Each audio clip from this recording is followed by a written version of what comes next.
Hello, this is Rian, and you're watching the Kriegsfabrik. Good morning, good afternoon, good evening. Welcome to episode number 2 of season 1 of the Kriegsfabrik. You're looking at an empty room because I'm waiting for AI to come and take over my job, especially with building the models, right? So please do that for me. Yeah, that's never going to happen. We were actually, as part of my work, a week ago, we were asking one of the AI chats, describe us something on property. We want to know what is it between this or that, and they said, well, it could be either this or that. And I actually said to them, no, that's wrong.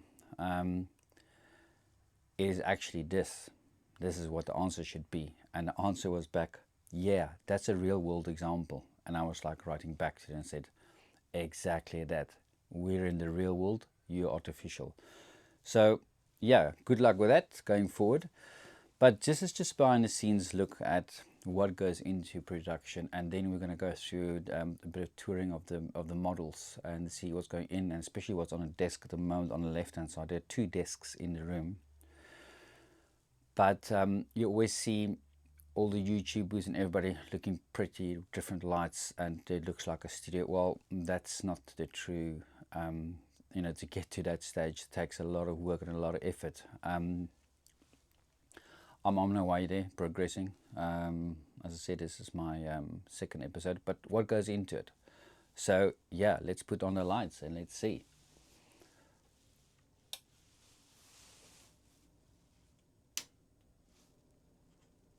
That is your normal room lights, okay? You've got a blue light on the left hand side and a purple light on the right hand side, which is still on. But that's your normal room lights. This is an extra studio light at the back, which lights it up. And you'll see I'll get into that as well when I'm lighting the table, when I'm filming on the desk. So on the left hand side there's a desk, which is the factory, and on the right hand side is the, if you're following the first episode, is where the train tracks and the locomotives will come down. But essentially, for filming purposes, I'll just switch on that lights, and then we're going to quickly go into what's on the shelves. You can see from there there's 2 studio lights. There's one on the left hand side and there's one on the right. I've got another 2 of them. They're very cheap. It's about $50 for a pair. You get a tripod, not these tripods. These are my original camera tripods, but you get tripods with them, and then the light, LED light with different color. There's either a orange or a sun glow tint to it, or a bright white light, which this is, and it's actually variable. And then you get backup batteries as well, if you want to go cordless. So that's essentially it, and a lot of it will be lit up by that, especially for modeling on the desk. And I'll work on different desks. I've actually got 3 desks in the room, but these are the 2 where the models are going on. So let's have a bit of a closer look, and then we can explore what's on the shelves and what's happening this week in terms of modeling and working towards getting the factory up and running. Okay, starting over here, we've got, as I said to you, a lot of the printing and everything will be done on the right hand side. Is a Creality Halide Madge Pro. I think that's the 8K resin printer. On the left top there is a cleaning station.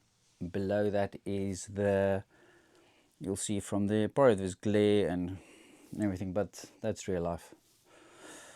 And below that you've got a filament printer. That's all brand new still. I've used the resin printer before. And then we're going to wrap around.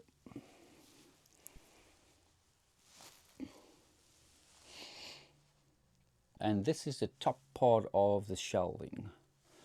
It then actually goes around to this side. I'm going to try and work the Osmo as best as I can, because I haven't worked it for a while.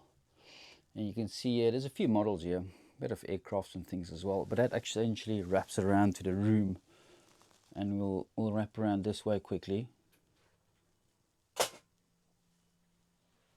and that wraps around to this side, and you'll see on this side there's another whole stash of models that sits there. There's a lot of things to go through underneath this, and you'll see if we wrap around again back, underneath this obviously sits the desk, and that's, well, it's two desks, but this is essentially the factory floor. Farmers' cars up there, and there's a couple of things we will go through later on after the introduction of the models on top.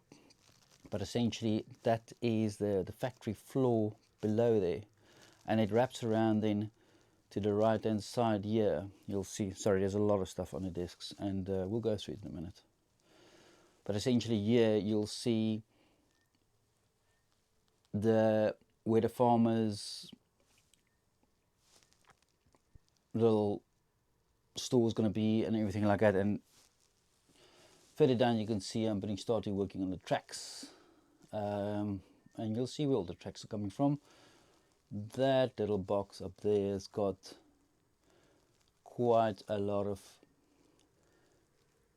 PE parts in it, a lot, and we'll go through that as well tonight. But anyway, that is the introduction for the room and how it looks like behind the scenes. I'm going to take you now through as best as I can what's on the shelves. So let's start off here first in the bottom.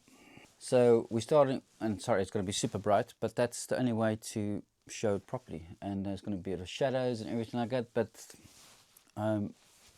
we'll do it next time a bit better.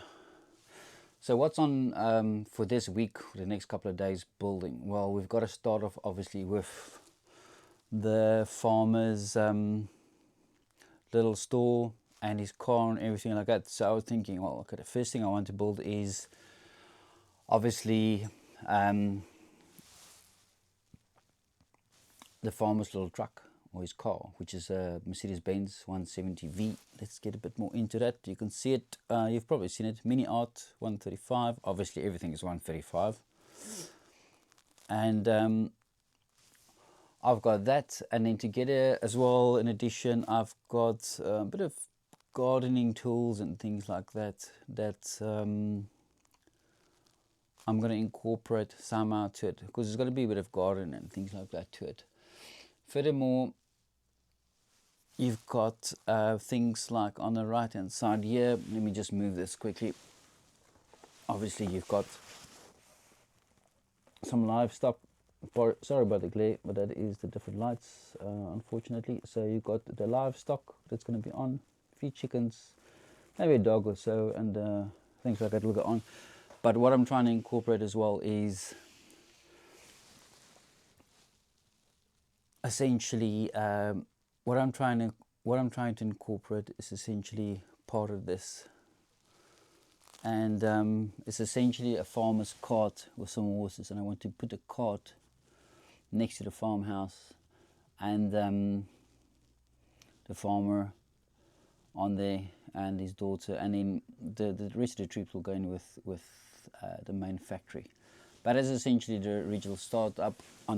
Alright, so starting off, we're looking at this whole shelf here and what's on it. So essentially the train tracks. Let's start off first. Where are all the train tracks going to come from?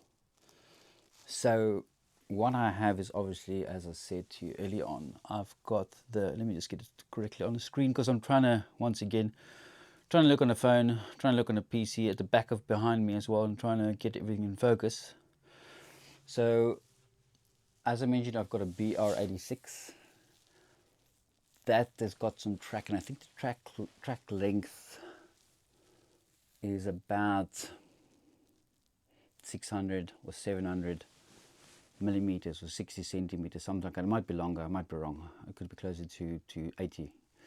So that is one part of it. It will come from. And then when you're looking further, where's the rest coming from? Well, simple. In my instances, where's the rest coming from? The rest is all coming from here.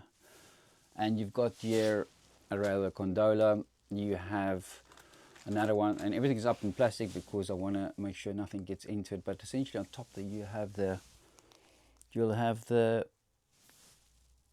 WR360 C12 locomotive, diesel locomotive. That's got some railway track on it. The gondola with the high sides has got it on. There's two of them. Obviously there'll be more than one. And then there's another railway gondola with small size or lower size, right? And then to the right, as I mentioned in the beginning, you've got these, sorry about that, to the right you've got these platform wagons. There's two of them, and we'll get into the detail as well. So furthermore, what is on the shelf, right? So let's start here. Let me just take all of these things off, because you've got a lot of things up here which is going to make it quite difficult. So let me take it off first.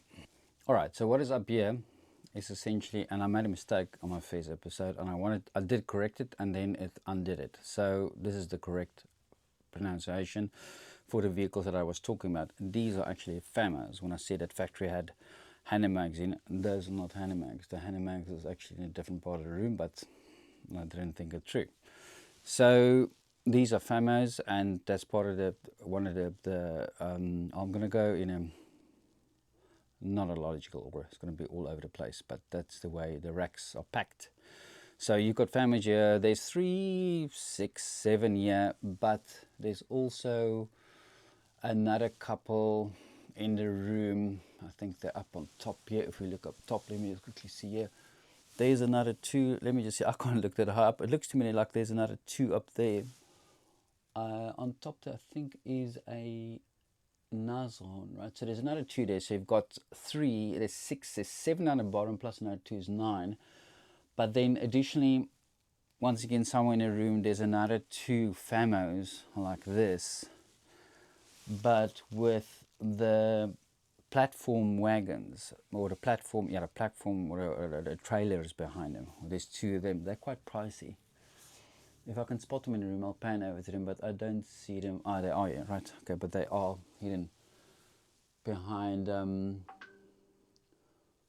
other side. Let me pan over quickly to them, and I'll come back again to this. So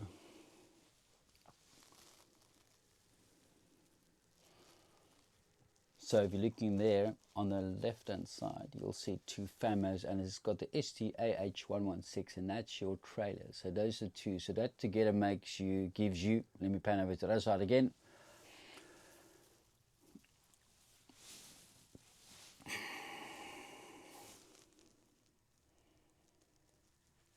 Right, so that gives you 3, 6, 7, 8, 9 on top, 11. Sorry, let me just count again. So that gives you 3, 6, 7, 8, 9, 10, 11 FAMOs, right? And then there's 2 trailers that will go in. So there's quite a lot of that. They're quite expensive kits. One of these kits you're looking at about 1,300, 1,400 rand. So $50, maybe 60. Now let's call it $60, right? At least, or maybe 70. So quite expensive. So that takes care of the FAMAs. Together with them, they'll have part of the rescue operation, and it's in it. And apologies, I'm trying to get a hang of the Osmo gimbal and looking at the screen once again. So as part of that, they got this recovery sets at the back, which they got part of these recovery sets at the back, which they obviously use to tow tanks and recover them and repair them, and that's there to obviously set it back, and it digs back so that the truck doesn't move backward. I'm assuming that's what it does. So what I've read from, there's 3 of them. Difficult to find these kits. Well, not that difficult, but it is fairly difficult. You can find 1, maybe 2. There's 3 of them, yeah. So well, I'm talking about in South Africa and around. A lot of my time I spent collecting. Some of my models come from London, but then I went through a stage where I imported and collected things from all over. Parts came from America, came from Australia, and you'll see later on, if I do talk about it, the Steyr 1500A little truck that's got a lot of parts. I'm not going to go into that into detail, but you'll see it's there, and that's got a lot of different parts in it. I mean, I don't think it's difficult for people to put that together. So it's difficult for people to put that together. So and to source everything, not impossible, but it is quite difficult and time consuming. Next on the shelf, we're coming to this portion here. So if I can pan over here, here's all your Tiger tanks. I'm going to take one out quickly for you. So on here, what we have obviously is the Tiger 1, the initial production. So on here, for these, and I've got to look all over the room because they're scattered all over. It looks to me like it's 3, 6, 7, 8 year, 9, 10 initial productions, right? But on top here, I believe over there sits another mid-production. And then there's things like, now I've got to find that in a room where it exactly sits. But it is the RMF, and I'm going to go quickly across it and actually swing across to that part of it. You'll see the internal kits.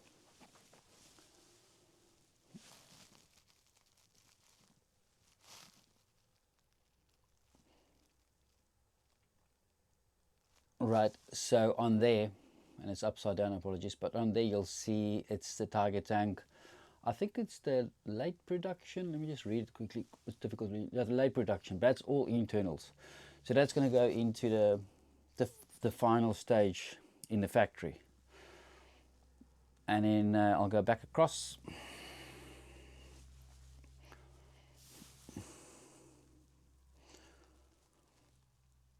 So when the Tiger tank starts out, it's going to be a bit all over the place, essentially. Like my filming is at the moment, right? Because I'm trying to get used to it. But it will start off with the initial production of the Tiger tanks, and then it will go into, I don't think I'll have the mid-range or the mid Tiger tanks in it, but I'll have the late production internals going into it. So you'll find it'll be initial production going in, but the last 2 models it gets put out will be the late production, and they'll be from Ryefield models. And I'm assuming there'll be some differences between that and Tamiya in terms of what they look like, but you can certainly be assured there'll be, well, obviously a lot more internal detail going in. So that'll be in the last few. So there's going to be differences, right, between the first initial release and the late releases, definitely. What they are, we'll find out, and we'll explore that as we go along.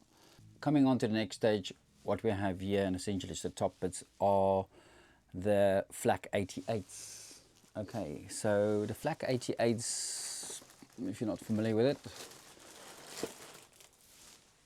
let's quickly just get that in shot. There we go. Flak 88 is essentially that. But what do you get it, and why? I also have, well, I've got a lot of these because I want to put them in a production line.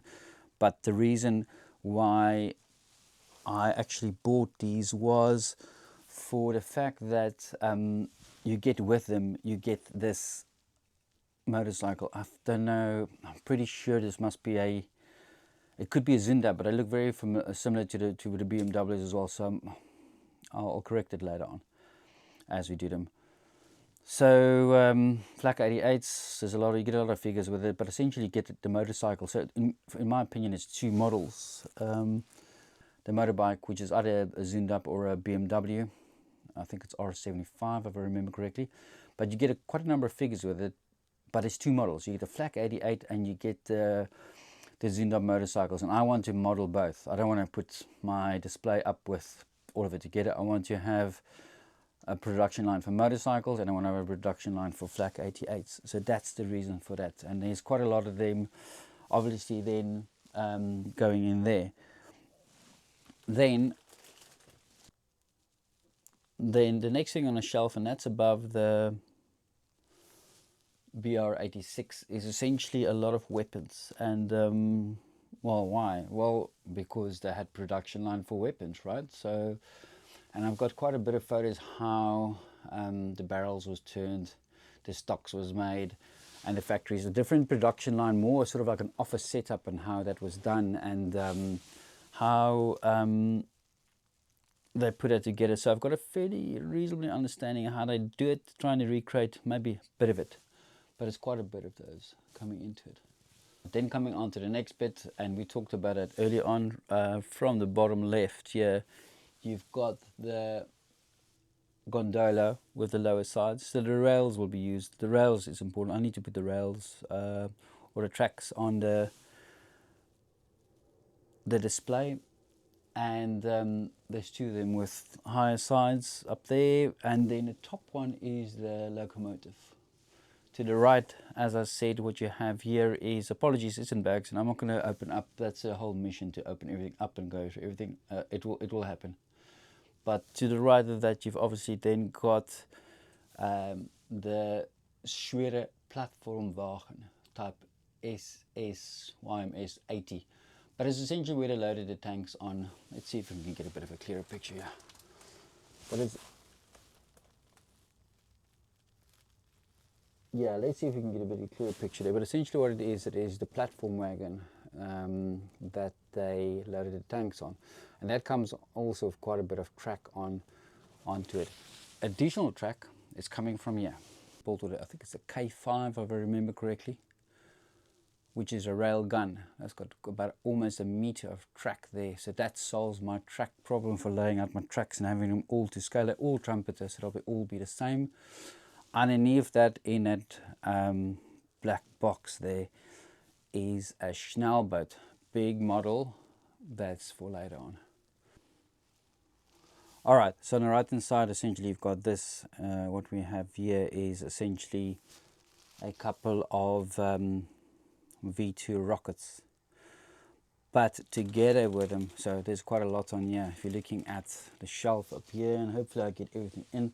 I'm trying to go as accurately as I can, because I've got to look at the back of the screen while I'm doing this, and I could have filmed it on the phone, but obviously I didn't, because I'm trying to import it straight into the program.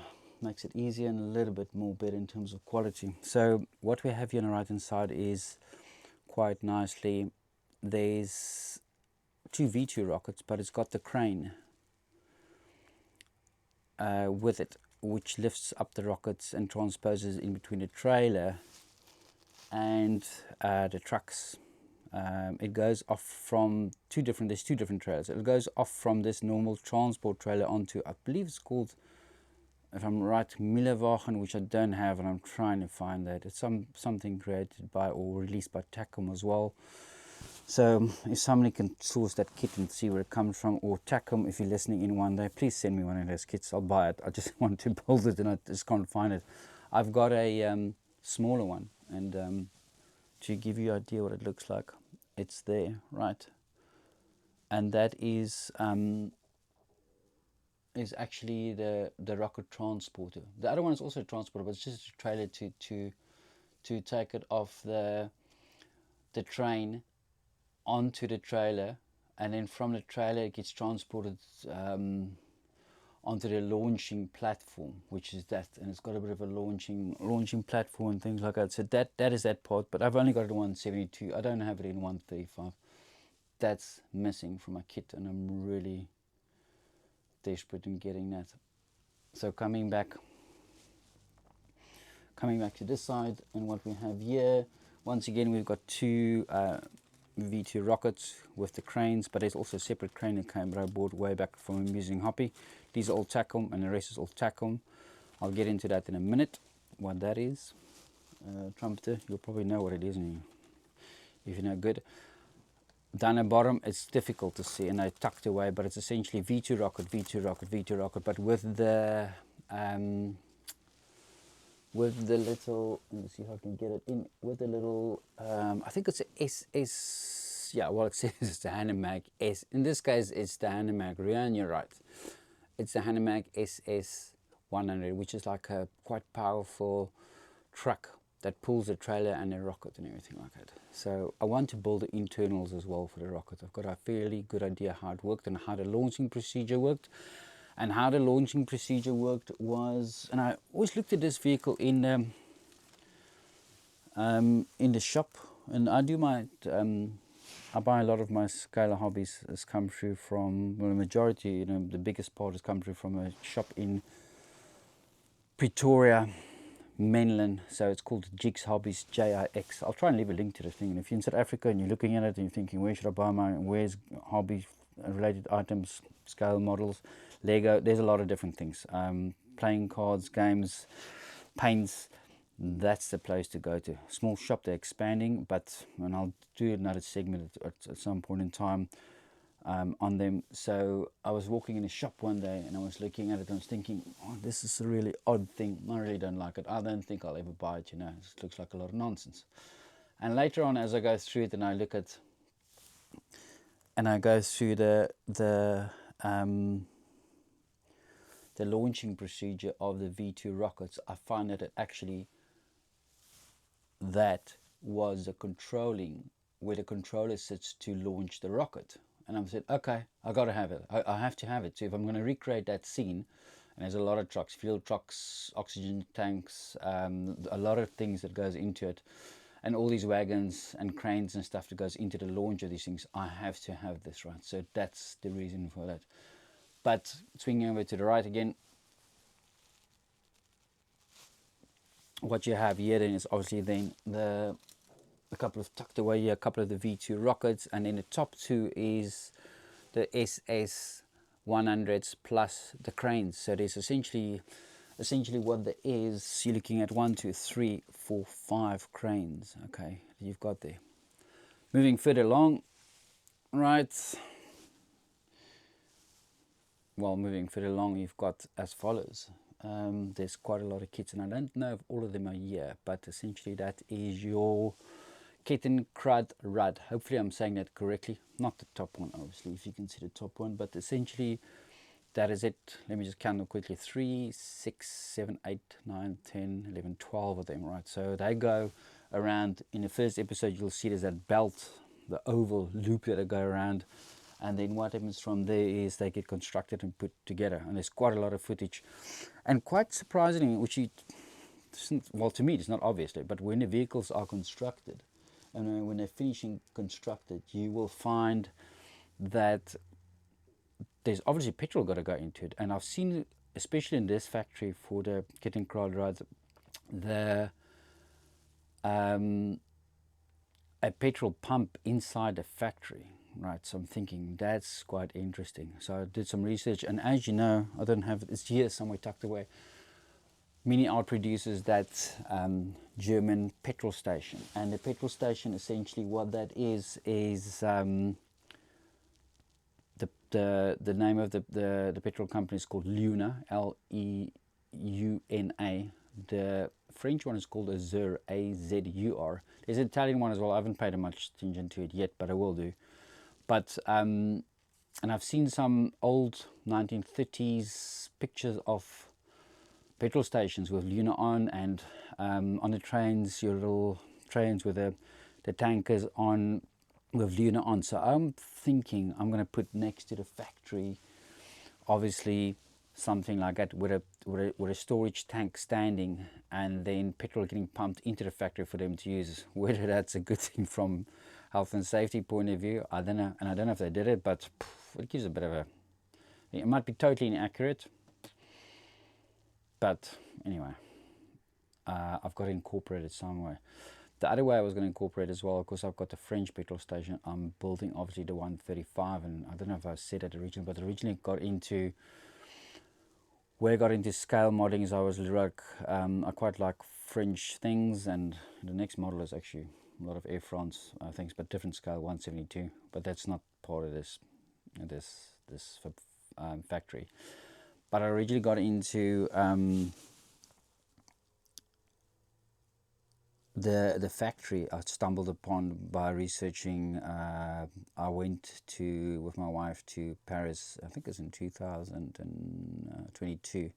We did a couple of weeks in Europe, and we went to Café de Flore, and I said, oh, it's such a beautiful building, and I want to recreate that architecture. And then I started buying the German cars and the 170Vs German cars. And why? Well, it wasn't in Paris. No, it was, because the Germans went into Paris, right? And they occupied Paris and took over Paris. So which years and when exactly and how, what happened, I know I don't know the exact dates, but I know they went in. It was taken over. So it'll be Germans and obviously German cars around that era. So I want to recreate that French the cafe, because it was up and running then, and I want to recreate this cars in front. And so maybe I'll throw in the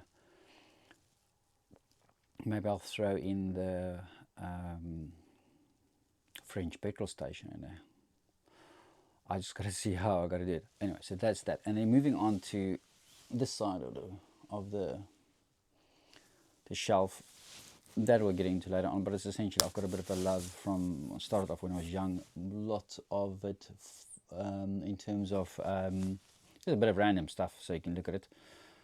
French airline, especially Air France, I loved it. I collected stickers, planes, and everything. But these are obviously new ones. My original plane that I collected was that one there, which is a South African one. Let me just get it in a shot a bit better. So it was this one with the orange tail, original South African, I think, well, not the original, but you know, in the later years, South African Airlines aircraft. And then recently, because I travel a lot, the Air France airplanes, and then I stumbled on this a few weeks ago. It was Halle scale 1 to 72 Cloudmaster, and I think this was the first commercial airline, I think, as far as what I've read through it, from the World War II that came out. One of the, you know, in this type of model, right? So, but if you open up the box, it's items and things that comes. I'll open it up later on and go through it. And it's such a beautiful put together by Halle. I believe it's a French company. Well, it's got to be French because it says in the bottom there, Halle.fr. So I believe it's French. I've seen some of the models, but that's quite nice. So that is just out of the blue thing it came in, because it's in the way and I got to get to it. So let's just move on from there. All right. So furthermore, from here, what sits behind there is essentially, I've only got a few of these. It is, well, they call it the Goliath, which is the German assault pioneer team in the Goliath set, which is essentially a small remote-controlled tank that they sent out with explosive or reconnaissance and things like that. So there's a few of them. I want to get more and build it, but it's not. I'm not too keen on that. Eventually it will come through, because there's got to be a line that comes through. Then below that sits a couple of motorcycles, but they're scattered all over the place. But what we're looking at actually is then these ones, which is the next big production line. And you've got here the Kugelwagen. There are a few odd ones in here. For instance, the third one, which is, yeah, of course it's upside down, right? So, and so is the bottom one. So the odd one out here is the third one, because it's the Africa Corps one. It's got a bit more rounded tires, obviously for riding through the sand and driving through the sand. But the majority of them is Kugelwagens. From here, I know that it was also done on a different sort of like a belt and a cable system that it was running on for them to produce it. So I've got a bit of footage on that. So that's part of the production line. And then I'm going to go quickly show you on the right hand side. Apologies for the light. It's part of the production lights, and that's how things work. But let's start from the right hand side here. So on the right hand side here, there's a bit of paints, not a lot. Majority of the paints also sits behind here, mainly ammo. I started with tamiya, but then I moved into ammo. I still need to pack out a lot of them. But essentially it's paints. You've got a lot of different primers. Majority of it will be done in black primer with a white paint from the top, which gives nice shadows and depths and things like that to your figures. I don't know if it's going to work on tanks and stuff, maybe to some degree, maybe on the motorbikes and things like that, which has got not a straight down hole or something like that. It will work. So what I might try that on it. Okay, and then you've got yeah, sorry, there's a couple of football things, because I'm into football. More about that later in the team I support. Apologies if not the team you're looking to hear. They didn't win last year. They came second, and a year before, and a year before, and a year before, and a year before. Always top four. You'll know it is if you're following football. But essentially, you're looking there at the back. Then there's a couple of kits paint kits, right? Winter kit, and there's a German light colors sort of weathering system for the camouflage ones. But then to the left of that, there's quite a lot of paints as well. Figure paints, interior colors for the tanks, a lot of different things. Okay. Coming on to the left. Okay, then coming on to the left, you'll have this, and sorry, this is quite high up, so this camera's footage is going to be a bit shaky, but there is 7.5 and 3.5 centimeter anti-tank cannons, right? So they will come in. If you can see that on the far left, there is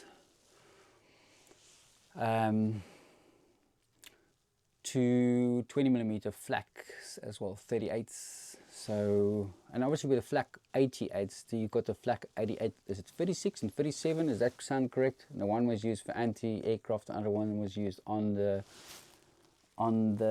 ground for taking out tanks. Coming down further here as well, so those will be then definitely into the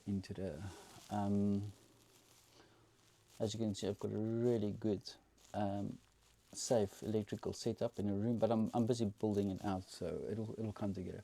On top of that is let me see if I can get it a bit better for you.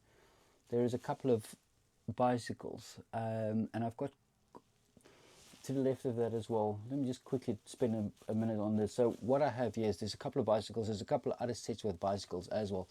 They are, and if I can get the camera right here.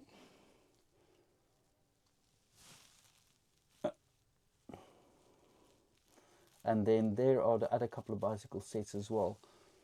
There's a couple that's Master Box, and then a few of them as well that's Tamiya.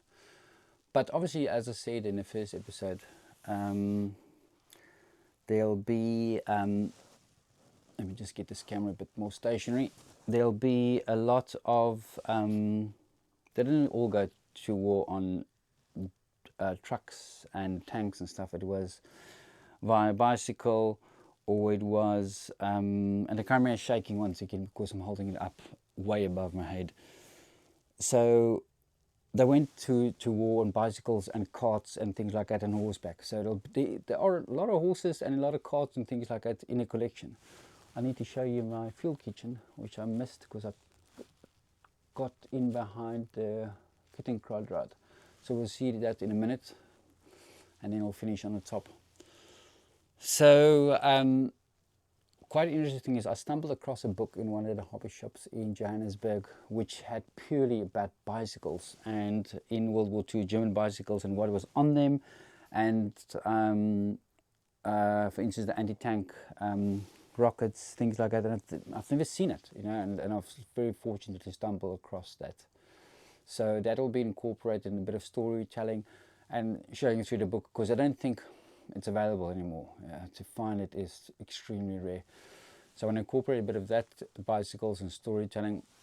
There's quite a nice picture as well in the archives about where you can see all these bicycles lying in this ditch, and the troops sitting on the side and eating their lunch.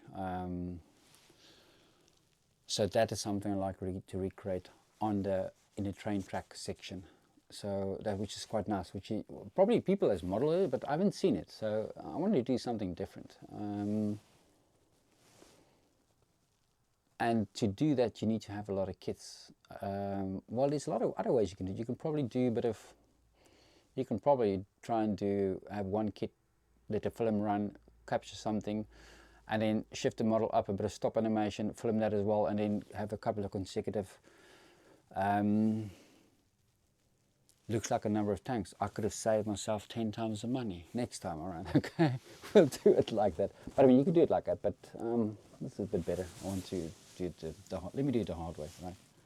So that is the anti-tank guns, and then you've got the flaks, and then the bicycles. Right? Coming back to this, and what we missed as well from the Kubelwagens is actually the engine, which is additionally on, I believe, and then it's the repair kit and repair tables and everything like that, which will be incorporated as well Well, it will be actually on a production line, because I want to show that on a production line.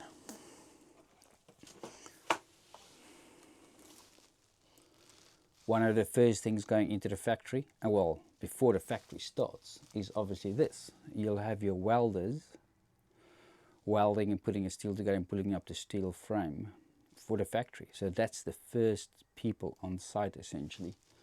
So I've got it assembled. I need to airbrush it, but the cards is together, everything's together, the figures are together. I need to, obviously, it's not good enough for me just to have the welders there. It's got to have some flickering to the gas or electric welding rods. So yes, Rian, you obviously have to have it, because you got to make it more complicated, right? So that's me.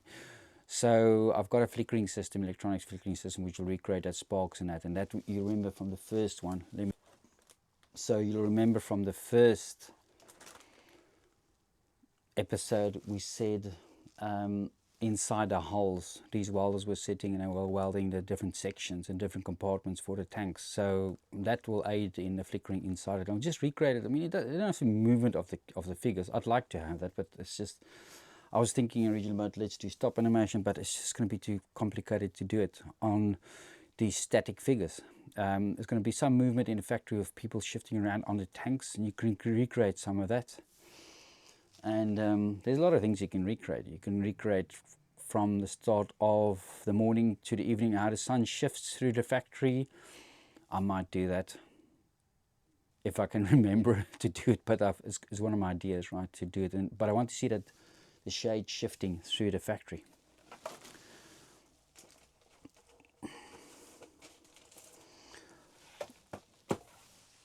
But more of the figures coming into the production line. 2 German soldiers working on the Maybach engines. There's more than one set. There's about 3 sets, but there's a lot of figures working on tanks and putting different things in. So it's just going to be volume of figures.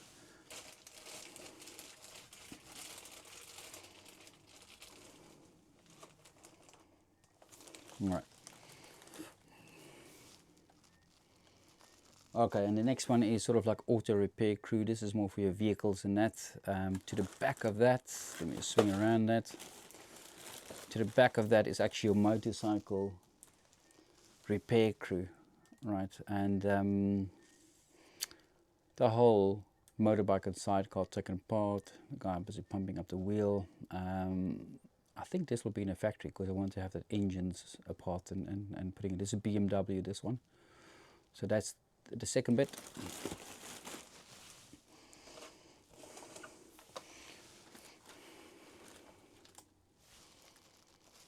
And then the one that we miss is obviously when we took it off to look at the back of the Kettenkrad rod was the field kitchen, right? So obviously they needed to eat, and these field kitchens went out on. I've seen a few pictures where they've been towed behind trucks and things like that, but it was mainly on horse, and these are the carts obviously with the kitchen. But my idea was what I wanted to have done in here was to start off with the kitchen initially with the welder's basic kitchen. But I've seen some photos of factories where the kitchens are actually built into the factory, so I might recreate that somehow into it, because I've got 4 of them, right? Obviously you've got 4 of them around. I'm surprised you haven't got 10 of them. No, I've got 4 of them, because I don't need to do a production line of it. Or do I? Right? Yeah, maybe I do. That'll be quite interesting, right? So that is maybe something to do, but maybe just a few. Because I don't want to just put something on the shelf. I want to show how it was built. I won't do that with the farmer car, because I only got one farmer car and I want to get things going, get a bit of momentum. But that was in a factory. There's some complete kitchens where it's in a factory and the guys are actually sitting outside the factory and eating. I've seen some of those pictures. I've also seen some pictures in Africa where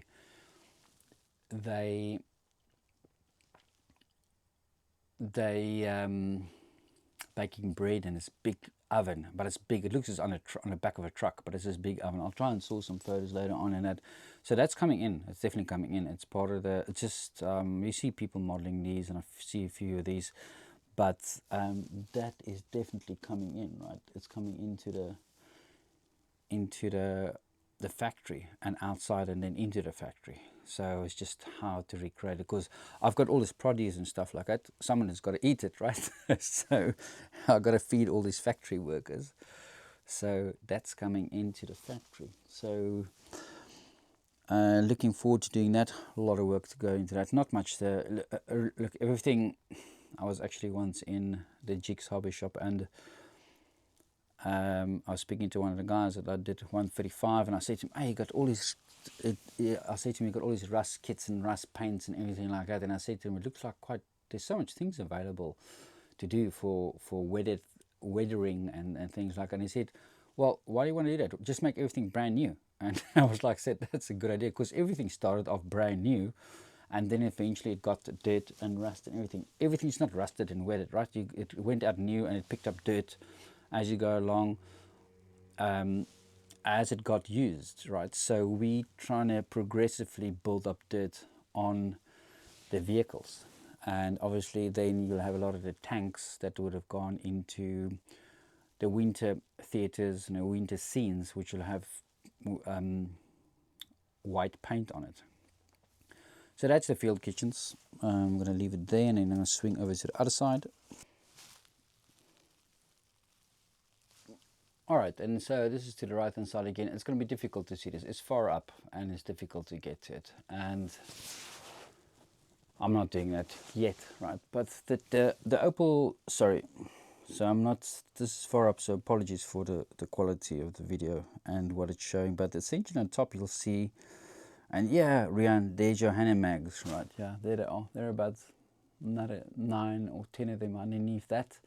But on top you have the two Opel trucks. I think there's more of them. I've got one I'm busy that I've started building on, and I have to somehow have these trucks coming in to deliver stuff, and especially fuel drums, crates, things like that, transporting troops.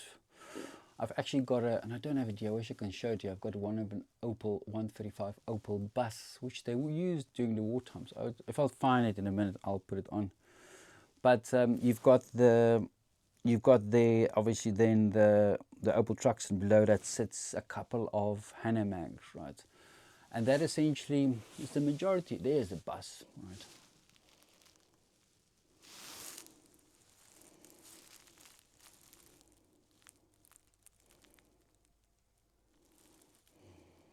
Right, so as I said, there's the bus. It's an Opel 3.647 Omni bus, it's called.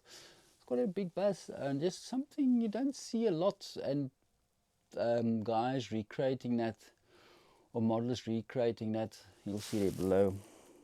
That's the French, which I was talking about earlier on, the French and the German petrol station. So that'll be incorporated. To the right of that is just mainly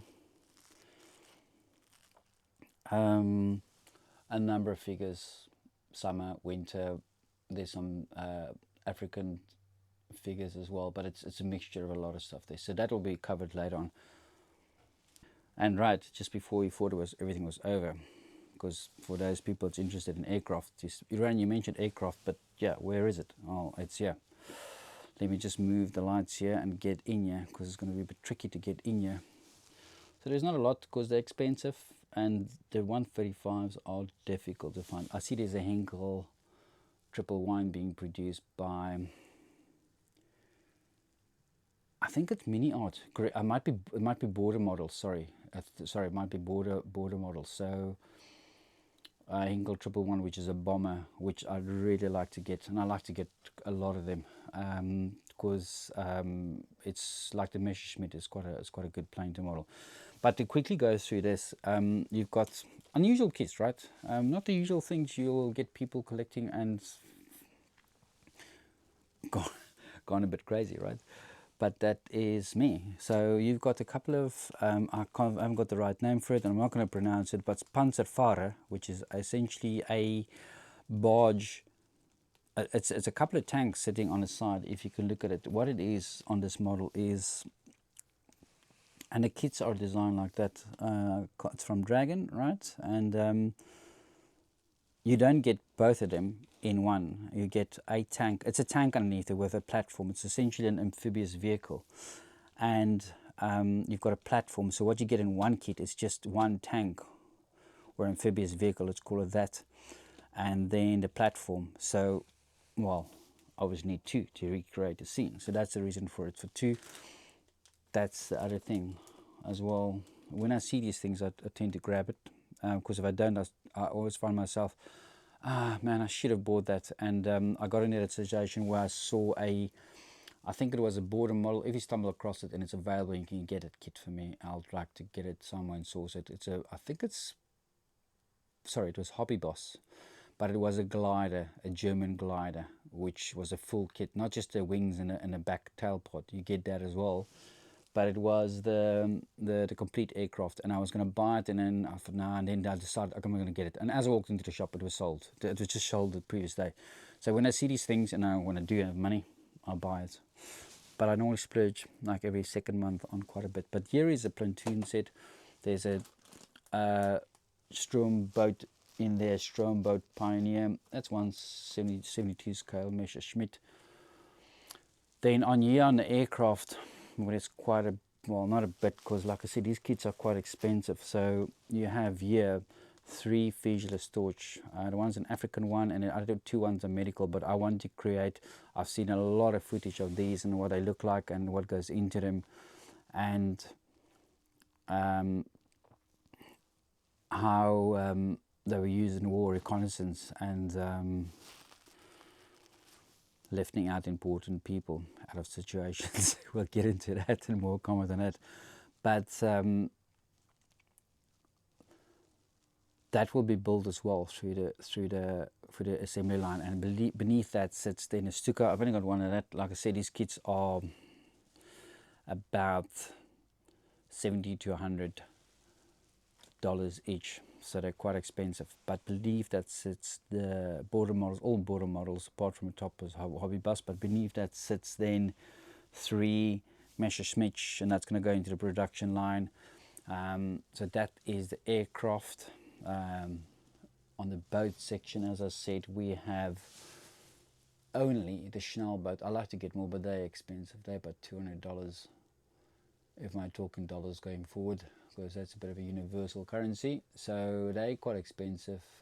Some of the kits are already expensive, but a lot of different things and unusual things. I want to spend quickly on just another 10 minutes if you want to watch it on the PE pods.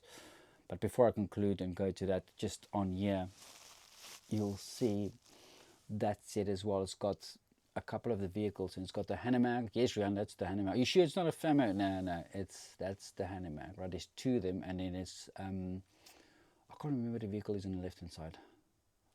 It's a haunch, right? So that's what it's called. It's not the stayer, and the stayer is up on top. I can't get to it, but that's 2 vehicles. And the reason why, well, you've got 10 of them already, and why did you buy another 2? Because these have got the engines and the detail engines into them, which the other ones don't have. So that's the reason for it. So the next few minutes is going to be quickly going through, but essentially that's the rack there on the right hand side. There's another couple of additional models below this, which is far more, which is not important at this point in time. We'll get to that. But let's quickly go through the P parts. It'll be a next session, and then I'll conclude from there.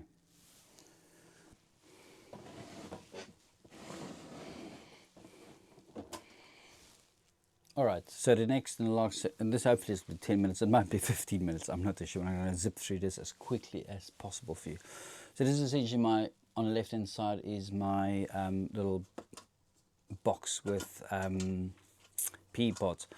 But just as an introduction, this was obviously then where everything was based off, and it was essentially the Tiger tank hull and measuring everything from here. So let's put that towards the back.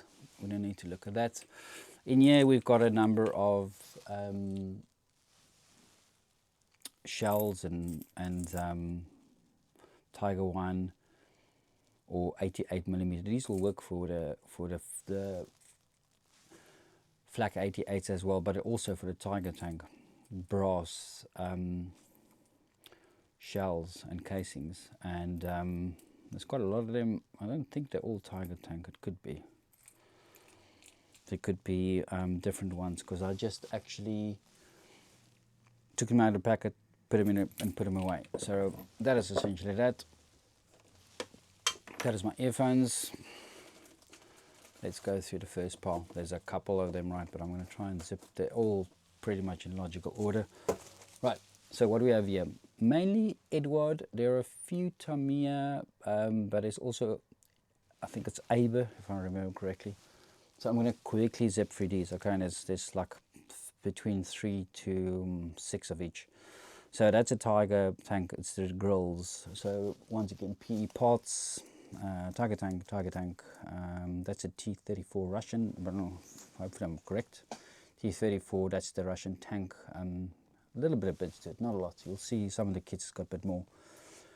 World War II, obviously, and World War II German clamps. I'm just reading it because I'm reading World War II. So what it is there were German clamps, right, to 135. Quite a lot of detail. Hopefully it looks quite good on the screen to you, and you can pick up a lot of detail there. I'll try and zoom into a few things where I can.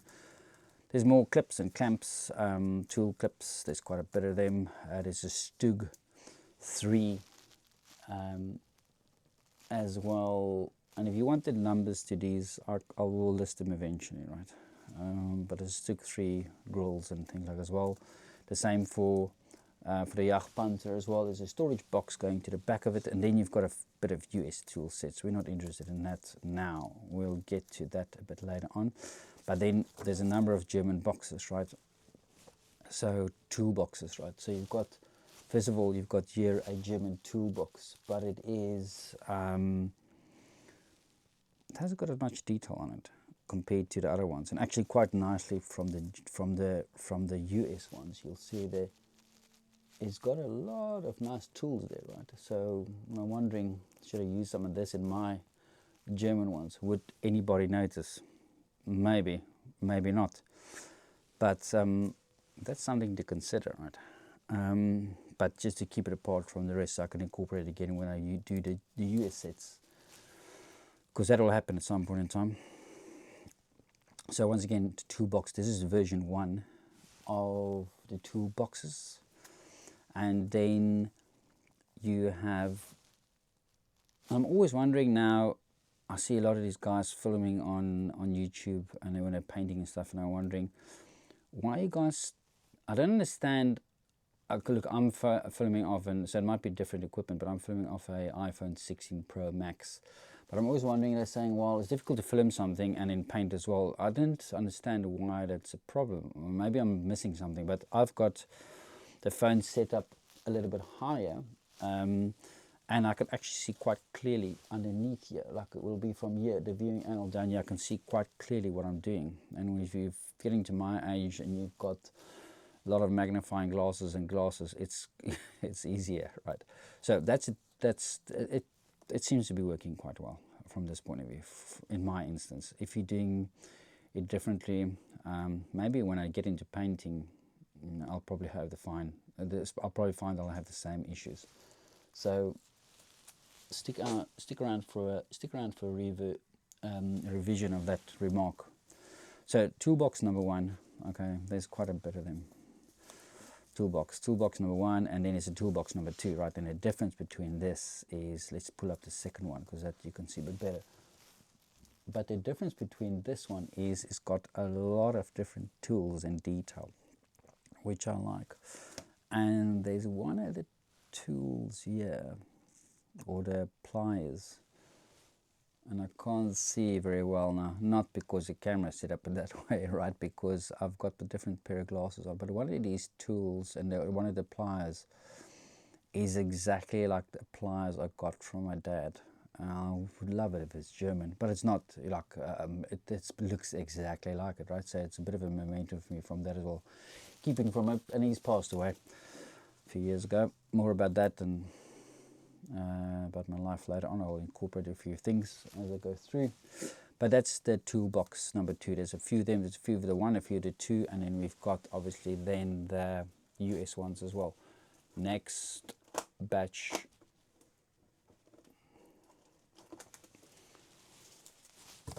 Okay, so the next batch, what do we have here? Here we have Stroomgezel 3, if I'm pronouncing it correctly. Grill set. This is quite a nice set, which I haven't seen before. Was and apologies if I'm zipping through it quickly and it's not picking up correctly. I know I always freak out about it when I see people doing it and say, oh, you're shifting your things around. So I'm probably doing the same thing. But we'll get into a lot of the detail later on. I'm trying to move through a lot of volume and showing you through things. But this is quite a nice bigger tool set, and I believe this is for the Panzerkampfwagen number 4, right? Which is essentially tool sets, and there's things I haven't seen before, but it's metal and it's chunky compared to the other ones. That's that. There's a few things from tamiya on model, template, squares, circles, things like that, which is not important. A couple of saws, tamiya in this case. There's one here about from, I think it's called, let me just see if I can get a name on here, because the lighting is a bit bad to see it at the correct angle, but this looks like from Hobby Tool, micro saws, which I will use at some point in time. I've got a Dremel mini drill, so I'll probably use that. I don't know if I'm going to get into this, but I probably will do at some point in time. I'll get into it and put a bit of more episodes out with taking a bit longer, right? Okay, then this is 135. I know there's 132 in between here for seat belts. We'll get to that. This is the Junkers seat belts 135 as well. BF109G Messerschmitt 135. Difficult to find. Well, in our instance, right? You probably get it anywhere in Europe or those places. You'll probably find you can get it quite easily. We can order it from, I don't know, difficult ease of ordering things now from, well, I'm assuming minart is difficult in getting in. I'm looking for a lot of V2 rockets still. And a side note, I'm looking for another 3 or 4 for my production line. So I might do at some point in time try and resin print or filament print some of those kits, the big chunky ones like the rockets and that, and have it on display, but far out of scene, and trying to have it on. So that is the BF109 seat belts. That's obviously 2 sets, but it's 135 most importantly, right? Then we have 132, right? Because I originally stumbled on this and thought, okay, 132, 135, not much difference, but actually it is quite a big difference. I think it's 6% or 7%. Is it 3? I can't remember now. I think it's 6. Sorry, it's 6 or 7% difference in the scale. When you're looking at the aircraft, there is a significant difference. Well, I mean, there's a difference, right? You can see it, but I'm thinking, right, the 132. It's bigger than slightly bigger than 135. Are you going to actually make it that much difference inside the aircraft? Because I need to measure the two between the two sets and see what the difference is. But you might not see that inside the aircrafts. And a lot of times these models are built shut, closed up and everything like that, which I don't want, right? And that's the reason for creating the factory and assembly line. I want to see what's inside and what went in, and that was part of the recreation, the thought behind creating an assembly line. More, this is the 132 BF, but different to the first one, right? Bit more detail, and well, why? What is different? But it's obviously for a different kit. And why would different kits, it's all Messerschmitt BF109 Gs. Why would the seat belts be different in different kits? Would other kits like the border models Messerschmitt have part of it in already? You don't have to incorporate that, but it's a lot of fine detail, right? If you're looking through it, that's a lot of fine detail that goes into it. That's just general Luftwaffe fabric, okay? Seat belts. Then we're getting into a whole pile of ranks and stuff. So hang on to your seat. All right. So here you've got German Africa corps infantry ranks. Okay, there's 1, 2 of them. I've only got one, difficult to find. German SS Panzer ranks. A lot of them are the same, but a few of them it's not, right? So, but for different theaters and different divisions, right? And that's quite something quite nice, exciting at the bottom of the box. Stick around. It's not clickbait or whatever to draw you to watch it till the end. It's just it's in the bottom of the box, right? So you've got panzer ranks, and then you've got artillery ranks. Okay, and they're all metal, photopod etched but colored, right? Which if you can see that, very nice. But let's get a hobby. Rihanna, what is your bad traits? Well, I'm very impatient. So, well, why don't you do a hobby that takes a lot of patience and got a lot of small pots? Yeah, that's where I am. But it also, the reason for doing a hobby is to move away from stress and focus on something else, but more learning something, being creating something, learning something about the history, vehicles, everything. To me, it's got everything. It's interesting, and I like collecting things as well. I mean, the problem is as well collecting it, and I don't actually want to build. I'm more collecting, but unfortunately, let me start collecting. Let me start building. Artillery ranks, and then we're getting to infantry ranks. There's quite a lot of infantry. It's all the way through. I'm hoping there's a lot of infantry kits. Panzer ranks as well. Again, not the SS. Like it looks similar, but you're going to tell me, yeah, it's different. So it's probably different, right? Panzer ranks. These are all sets are all $9, $10 each. Expensive, but yeah, when you're crazy, you're crazy. And you go out and you've got money, then you buy these things. And it was there for a reason, and this is the reason. It's coming together in a factory. Because once again, well, why, Rihanna? Why would you have, well, wouldn't you want to have a part of the factory where they're creating clothing, and you've got all these ladies sitting, sewing, putting on ranks and things on uniforms and things like that. Yeah, that's something to create, right? So it's something to do and something interesting to create. Then these are German insignia and medals, unusual things that I haven't seen, like your swastika band and everything like that went around the arm. That's for medical personnel. A couple of the eagles, that is for your, I'm not going to pronounce it correctly, but it's felt Geramari or Geramari, whatever, which is, I think that's the people, the soldiers, which was there to direct the vehicles. I think that was part of the obligations, right? But a lot of crosses. Let's try and get in here quickly and see, and hopefully if it's clear, I'm trying to get it as best as I can, right? But they've got a lot of crosses, medals, different divisions. I'm hoping like one of those are Flak 88 artillery medals, right? That goes on. I'll recognize a few of them. Right, okay, so that's a German insignia. Yeah, I bought a few sets because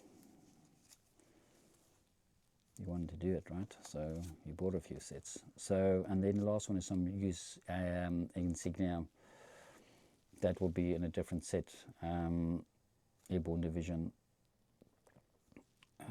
There's a lot of things that I don't see which I want actually, but I recognize a few of them because I was fortunate enough to go to Normandy, seen where the beach landings were, went into Caen. So I've done a bit of exploration, but after you come back and you start getting into a hobby, you see, I should have gone to this and this museum and factory and things like that. And yeah, we'll go there eventually, right? So that's the second pile, and I'm just going to shift this up.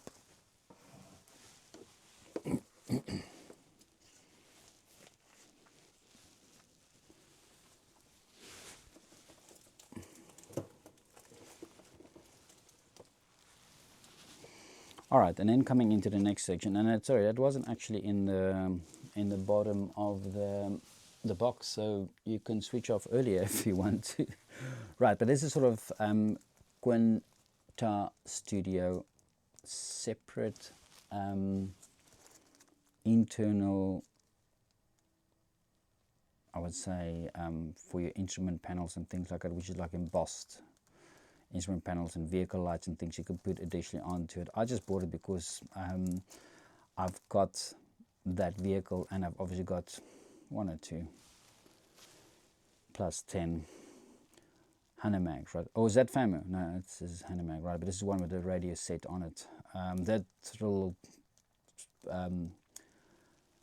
top bit is, there's actually how the original radio's antenna were, and I don't know why they've got that. And maybe they've, you know, did it twice, but coming up is the radio sets as well, which there's a lot of them.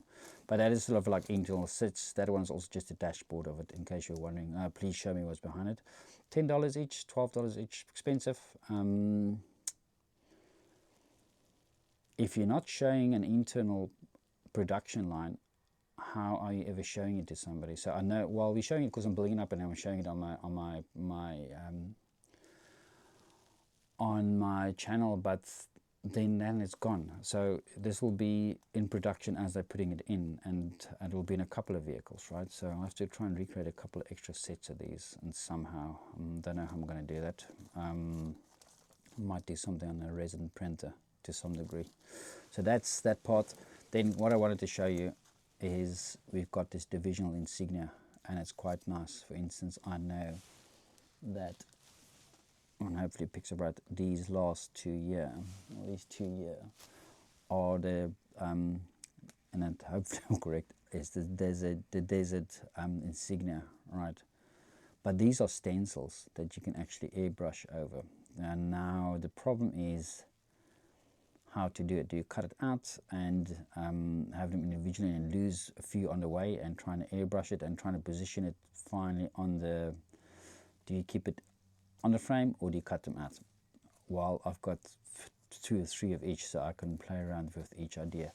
But that is essentially the divisional insignia. And there's another one, there's insignia, and these ones are, let me go to that one, it's a bit better, because it's just made it different.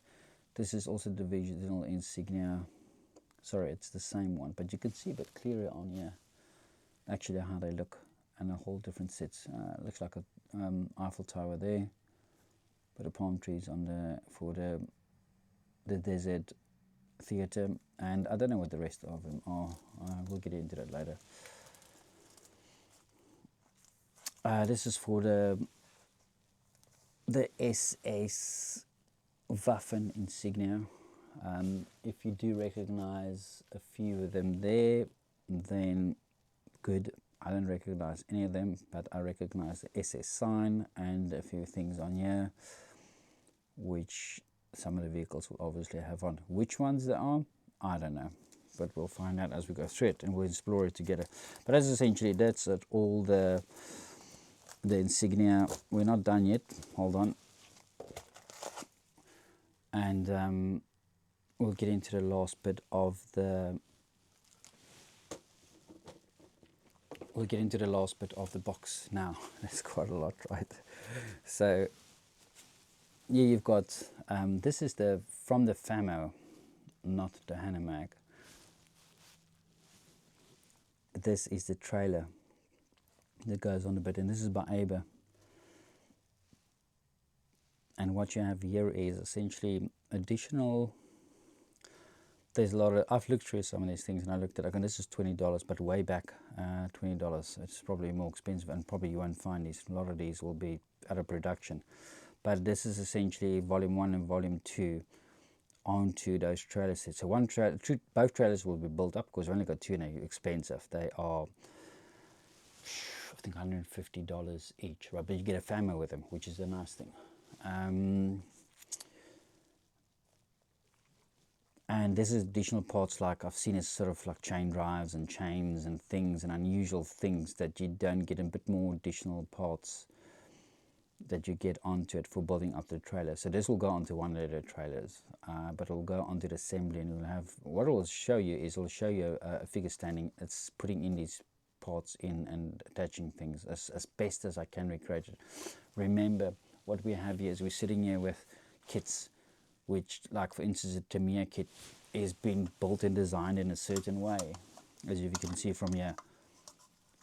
More than likely that's not the way it looked like inside, okay, and how it was done. And so I'm trying to recreate as best as I can what the kit producers do, what goes into assembly line, and trying to match the two and blend the two together, and trying to make it look the way it was. And you can say, yeah, but that's not the way, that was different. And yeah, no, I can't do everything and I can't recreate everything the ways, but we can have that impression about how it was. And but you'll have from here, you'll have, I wish I could pull up that turret drilling, maybe I'll find it at some point in time, the turret drilling rig.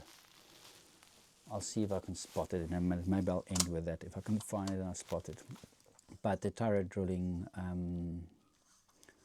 lay machine was then built off here, right? And that is something, like I said, I wanted to create that channel which has got something different. Okay, so that is the Tiger. There's a few more things, another 2 minutes, 3 minutes, and we're done. Additionally, on here we've got a couple of more shells and casings, and that's Sturmgeschütz, Marder casings, or Marder, Panther, brass 75mm projectiles, all brass, nicely done, a lot of weight to them. Going to get covered up in acrylic paint. It's a shame, but that's it. And then there's some more Tiger, King Tiger as well. Bigger shells, obviously. Like you told me, yes, they were bigger. I didn't know that. I thought everything was similar, but these are quite considerably bigger than the other ones. Are you sure it's not scale 1 to 16? No, these are all 1 to 35, right? So, okay, last pack out of here. This is quite an interesting one. This is just radius sets, but we'll get into it now as well. Radius sets, something we didn't see and we didn't talk about it because it's in a different order, but from the, as you saw earlier on the Kettenkrad, right, motorcycles. Well, it's part motorcycle, part tractor. It's actually a tractor. It's called a tractor, right, with a belt on it. Then it's a tank. But I don't refer to it as a tractor. It is originally, my understanding, referred to as a tractor, and then became a tank. So the Kettenkrad is part, let's call it the way it should be called. It's part motorcycle, part tractor. Or you're going to say to me, well, tractor's got 2 wheels. You know, it was different back then. My understanding was different. So it's part tractor, part motorcycle, or we can call it part motorcycle, part tank. Either way you want to do it, it's fine. I don't actually have a preference, but that is a bit more detail for that. There's another one. This is for the Dragon kit. That's for the Tamiya kit. There's different detail, right? The completely different detail in each of these sets. And you know, thinking, why buying 2 different ones? Well, I want to see what the other kits are missing and what I can get more finer detail into my my models. So that's the reason for buying as much as I can. Hummel ammo boxes, quite big chunky stuff to go in. That will, and apologies for the glare, I've got 4 different lights at the back here, and it will get better in terms of the lighting. All right, so help me with comments, tell me the light's shining on there, so I can make an attempt in the next one to clear it up. But I was trying to move through these things quite quickly. Stug grids and things like that. More World War II, obviously. Why do I keep on saying World War II? German clamps, more clamps. There's a lot of clamps. They're very fine to work with. Once again, impatient and good hobby to choose from. Sorry, I just knocked the camera, so hopefully it will be okay. It's picking up everything, right? So once again, there's my chair creaking. Apologies for that. So then we've got a bit of a Tiger mid-production. I don't need these actually because I've got the RFM interior parts, and it'll have, in my opinion, far more detail than this. If I'm wrong, I will mention it to you later on as I go through it, because I'll decide when I'm putting in a PE part, is it worth it? Or is it worth it? Well, you bought all of it, Rian. It must be worth it, right? Is it actually worth it putting everything in? And this is the fine line between getting impatient and doing things and it being so small and trying to work, but you want to create that detail. But are some of the kits actually that detailed that you don't need this, and this that not that much different? So this might go into spare parts in the assembly line, which they'll have to be, right? So there's a lot of ways that it can get used. King Porsche, King Tiger Porsche. I don't know why I'm reading my name's different. King Tiger Porsche, right? Then you've got the Hanemax. That's the Sonderkraftwagen, if I'm saying that correctly. I think I'm probably missing something. 251s. They work from 251/1 up to 17 or 18. There's different things. It's radio vehicles, medical vehicles. I know a lot of them, right? A lot of them had also flax on them as well. There's one with a mortar on, as far as I can remember, a mortar team. So that I have as well in kits. It's just got to be put on, and it's, yeah, there's a lot to it that you haven't seen. It's coming. It's coming. Right, that's another set for it. Both Tamiya. Is that the same? Let me just quickly look at it. Yeah, that's the same one. Another one of the same ones, right? No, is it? It could be. Could be. These the packing is random because you get some to the front, some to the back, and it looks like, oh, I haven't got this. Let me buy it, and then you discover, all right, I've got 2 or 3, or in my case 10. So then you're coming onto the radio equipment. Very nice set, expensive, $20, right? Just for that. No, for that as well at the back. It's got the casings of the radio. And then I'm going to try and get in here. Let me get into this one. It'll probably be upside down. It won't be. So on this one, you'll see it's colored fronts of the radios and equipment with little dials and everything in color. And then you've obviously got at the back the casings and boxes that went into it, and the straps and everything like that it goes into. There's a lot of stuff in there, and there's quite a lot of them. 1, 2, 3, 4, 5, 6, 7 of them. A lot of that, very expensive. But I've not seen anybody doing these, and nobody that I know has collected it. Why? Because you bought everything around from the shop. Sorry, Jigs, but at least you got a good customer. Because I'm trying to recreate it, something different, right? So I've got to splurge. I don't mean money-wise. Well, you have to, but you've got to splurge in terms of volume. Okay, then for the Flak 88s, this is quite a nice set, right? Sorry, this is the Flak 38s. I was getting ahead. Flak 38, which I've got 2, and there's some detailed parts. Quite a lot of detail on here. I'm not going to go into it. I'm more excited to actually show you this and what this piece is, and that's the one I cut out, so it's not the one I can show. But this is the Flak 88s, and it is the front guards to the tank, a couple of different dials, but at the back, which is really nice. Let me see if I can pick it up or I can see it. If I don't see it here, I'll try and go to another one which will have it on. But here you'll have different things. So for the motorcycle, it's got the motorcycle parts of it. Part of it, it's got the motorcycle parts on it. Let me just see if I can get to another one. Apologies, I just knocked the camera. Yeah, I don't see that now, which I wanted to show you. But essentially, there's quite a number of them, right? And that concludes actually the PE parts. There's a bit more here scattered around and everything like that, but that concludes the PE parts, and this is going to be quite a lengthy second midweek. I'm thinking it's going to be like a midweek release, and then on the weekend I want to release the building of the farmer's truck, and that. So I'm trying to work as quickly as I can to get the factory up and running. Thank you for joining. I will have a separate session for concluding the video as an intro and an outro, if they call it that. So thanks for sticking around for quite a long session.